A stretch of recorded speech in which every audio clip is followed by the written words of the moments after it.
Mr. Stanat, how are you doing today? I'm doing well, thank you, Ed. So tell us, Mr. Stanat, could you tell us a little bit about your work and the style that you put in your sculptures?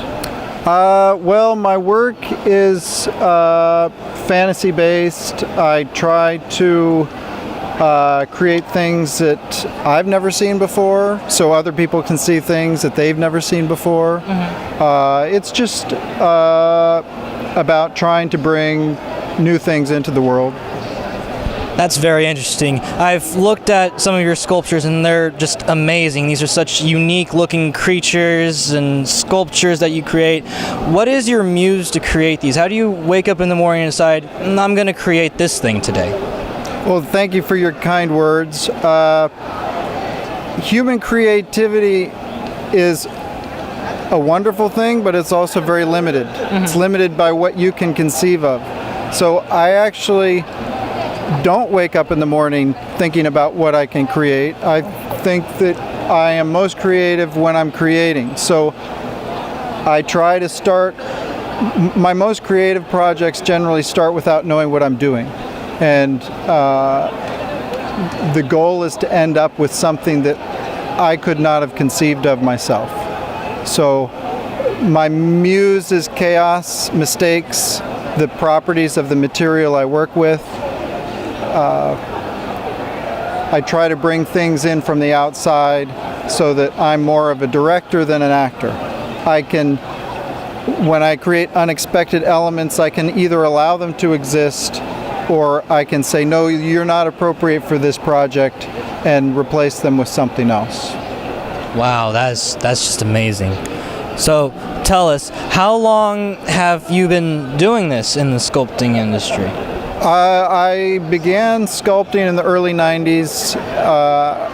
After graduating from college, I was kind of drifting about and had a fair amount of free time because I was living very cheaply. And I started spending all my free time sculpting. So I spent much of the 90s sculpting. I then spent most of the early 2000s working in a movie studio at DreamWorks. And so just in the last 4.5 years, I've returned to independent sculpting. So did I answer your question? I'm not sure. It's been a full circle process. No, you more than answered our questions, and that's really interesting. So I wanted to ask you, for those out there who have seen your work and have been inspired and want to try and get into the industry themselves, what words of advice do you have for those who are just now starting in the industry? Spend your time wisely. It's all about time. It's not born talent, it's time. So if you spend your time doing the thing you love, you will get better at it. And then hopefully with luck and the skills that you develop, you'll be able to survive doing the thing you love. That is great. That is really something. So before we wrap this up, I wanted to ask you, is there anything else that you would like to comment on? Nope.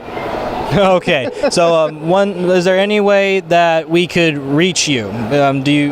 Sure. My website is dugasaurus.com, dugosaurus.com, but I'm all over social media, so Facebook and Instagram.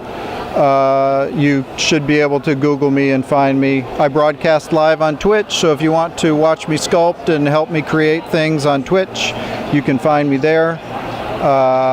Yeah. Just out of curiosity, do you do commission work by chance? Very rarely. As you can probably tell, my creative process is my creative process relies on not knowing what I'm doing. I'm always willing to listen to commission ideas, but I rarely actually do commissions. Oftentimes what I'll do is if I like somebody's idea, I'll say, sure, I'm going to sculpt with that as an inspiration. And then if the person wants to buy it, they can, but they don't have to. And so it's kind of the best of both worlds.